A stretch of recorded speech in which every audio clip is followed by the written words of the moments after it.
Hey, hello. Well, I saw yesterday, I think it was on Facebook, I saw a post by Anonymous. So here's a man, Anonymous, who was in despair because he had met the love of his life, who he loved very much, married her and taken her to, I think it was America. So the woman had a young son who, I think, if I remember rightly, was 8 years old, and in a figure of speech he said that the boy was extremely resentful, and for all that he could do for the boy, who he had looked forward to very much to being a stepfather, a good father, the boy spat in his face. I don't think that the boy actually spat in his face, okay, but it's a figure of speech. But that's what he said. For all that he could do with the boy was ungrateful. Not only that, the list of complaints against the woman he loved was almost endless. You could not help but feel sorry for the man. And I read the comments, and most of the comments were saying, "Get out of there." And you could tell by the comments the kind of solution reflected the kind of person that was obviously making the comment. Some said, take her on vacation to, I remember one, can't help but feel that that would be a good way to handle it, but suggested that the man should take his wife and stepchild. Oh, by the way, he also had fathered a daughter. So obviously he loved his daughter very much, was struggling to get on with the stepson. But anyway, that's the story. One comment said, why don't you just take them on vacation to their family in the Philippines and then walk out the door with your passport and all that you need to get a ticket for home, and just leave in the clothes that you are standing up in. So, well, that had a certain expediency, shall we say, to it. I don't think that would be the way to do it. I have some experience in the field of divorce. Unfortunately, I'm much better at divorce than I am at marriage. So far I'm doing good, 10 years. But I found that you need to behave in as ethical a way as you are capable of when splitting with someone that you've been together with for a few years. But anyway, I'm not here to try to offer that man any advice. What I'm here for is to point out to men who are coming here with the intention of marrying a Filipina, and try to warn them as to what they may be facing. Now, many men are working in a workplace in America and in the UK, all over the world. Filipina nurses are held in great regard because they're so caring and efficient. They're well trained. We've actually featured on our videos our own Mia, we are helping to get her training as a nurse. The training is very expensive here, and I believe quite extensive, and it's a difficult course with a lot of study. So the Filipino nurses are valued.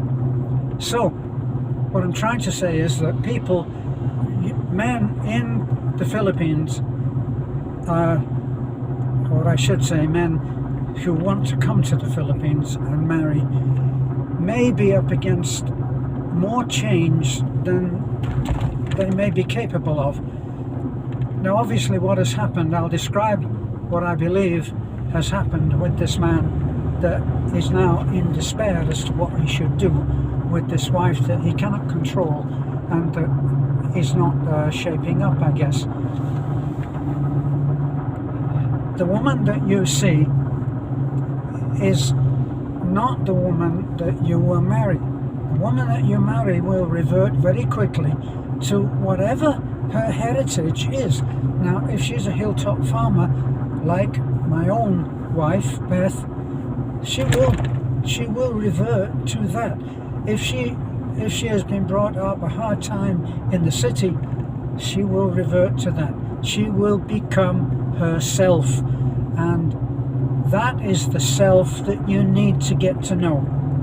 Now, how much change can we expect as prospective husbands looking at prospective wives? How much change is it possible for you to expect? It's only a little bit above what they are. It's only a little bit above what you are. So I always say that if you're coming here, you are going to be the foreigner. You are going to have to make the changes. Now, if you make the mistake, and I believe it's a mistake, to come here, marry a young, beautiful woman. For me, I always say that the beauty is a given. You come here and your partner will be such as you would never have thought capable of attracting if you're in your Western civilization, okay?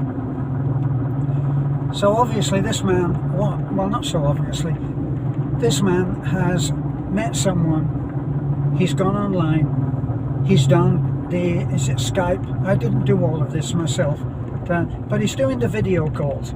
He's seeing her, he is talking to her, her English seems to be very good. This can be a mistake. It can be a mistake to assume that everything that you are saying is being understood. It's not. There is a small core, often a small core of her English, which is good for getting through a conversation. The rest, as I've said many times when I've been conversing with Beth, if I said, for instance, inventing a word here, if I said to her, yes, well, your vocabulary is, and then I look at her and I say, you understand the word vocabulary? And she will say, emphatically, yes, certain. I've learned to say, you understand what the word is? Yes, I do. What does the word mean? I don't know. See, so this is going to happen constantly. So you are there, especially in the beginning, and you're using all of your vocabulary, which later, in retrospect, you'll think, why did I think that was okay? But you will. We all make that mistake. So you have to learn what is the stepped down level of fluency which your wife-to-be is capable of. Now he's been talking to this woman for sometimes for 4 years. She is convincing. She has convinced him that her English is almost fluent, if not fluent, and he is assuming that she has understood everything that he said. He's poured out his heart to her. This is why people, expats, foreigners, are convinced that the lady of their choice, who is a beauty beyond his dreams, understands everything that he says, and it's not true. Does this make him a fool? No, it doesn't. Does it make her a deceiver? No, it doesn't. These are two people who want to meet their partner, as my wife says, their happy ever after, and they are desperate to do that. I don't mean desperate in a derogatory sense.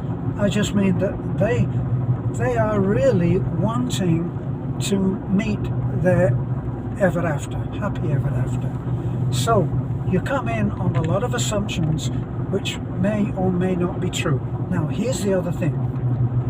That Philippine, if you are in America, in Great Britain, well, no longer Great, but Britain, and any of the other countries which draw on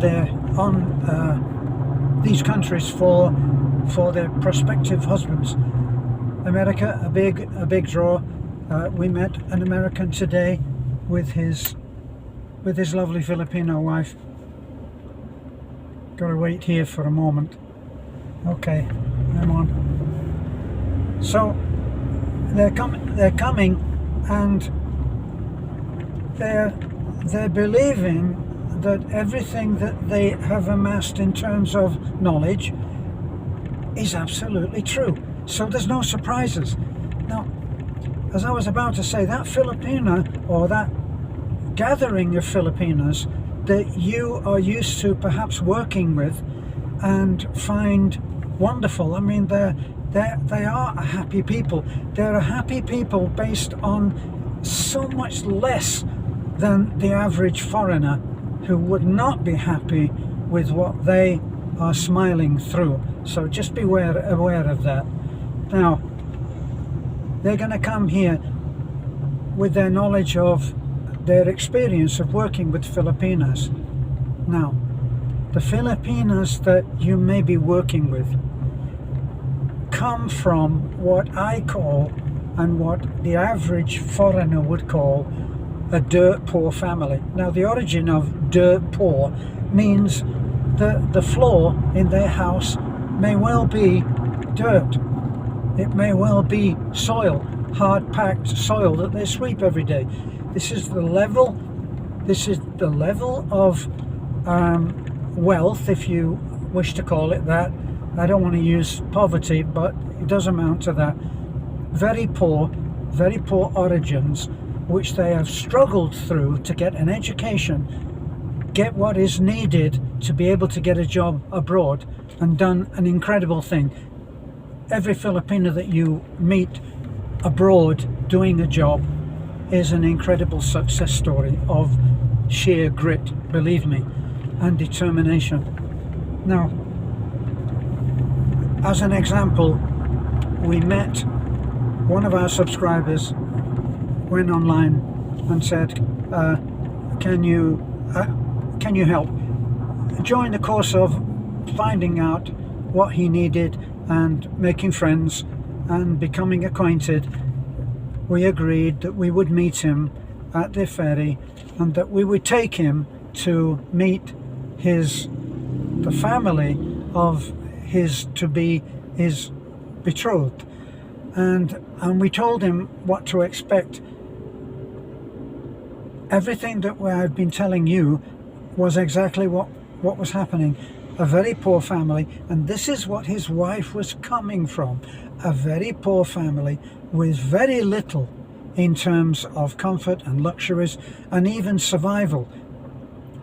A lot of these women that you are marrying because of their beauty and their apparent fluency in English have really seen the worst that life can offer, and they've learned to smile through it. These are incredible women. There is no question about it. The problem comes when our friend, the Anonymous, thinks that everything that he has seen is everything that there is to know, and it's not true. Once, depending on the maturity of the person the woman that you have decided to marry, depending on her grasp on reality of how lucky she is to be able to go to somewhere like America or the UK or Australia, and in one flight, one 6 or 7 or 24-hour flight, their life just changes completely. Not always for the good. Now they're no longer there with their family. They don't have the support. If they do have support, it will be, as one of the commenters on Anonymous said, that his wife had weekly card games in which all of his sisters, of his wife's sisters, came and they played cards into the early hours on a Saturday night, and the next day they went to church. And that was, so he knew exactly the kind of challenges that this Anonymous was going through. So this is my advice to anyone who is coming here is to research exactly with actual pictures. Not, I can take pictures, believe me, I do, and post on Facebook. I can take pictures of very humble dwellings, yet they have a certain charm about them, and people think, oh, I could live like that, live the simple life. People think that Beth and I live the simple life. Very often we eat rice and sardines. Right now I'm going in to Taliban. I've arrived in Taliban, and my challenge, my chore, is to go to the bank to draw out enough money so that I can go to the store where I buy rice, and I'll buy 3 sacks of rice, 2 boxes of sardines, 1 box of sardines and 2 boxes of noodles. And that's what we will put into 2-kilo bags of rice, with a couple of cans or 3 cans of the canned food, and half a dozen bags of the noodles. People criticize even that and say that's not very healthy, those noodles are full of sodium or whatever. That little gift of 3 kilos and the canned food and the noodles will feed a family, possibly, if they're really on hard times, they'll feed a family for 3 days. So, depending on the size of the family. So, life is so different here. Be ready for that, and don't expect that lovely woman that you see that pulls at your heart when you get off the plane and you go through arrivals and you see that woman for the first time. Your heart is going to be in a puddle on the floor, okay? Because she is going to be the most beautiful thing that you ever saw. Now, allow her the time and patience to be able to make this giant leap of faith into your lifestyle. Come along, lady. That's my little bit. The changes needed on both sides are not just a little culture gap. This is what I think of as a culture gap. The gap in culture that you are entering is the Grand Canyon, not a crack between the tiles. Be ready for it. Make sure that you know what you want and whether you are prepared to make those changes, because they're big. Get ready for it.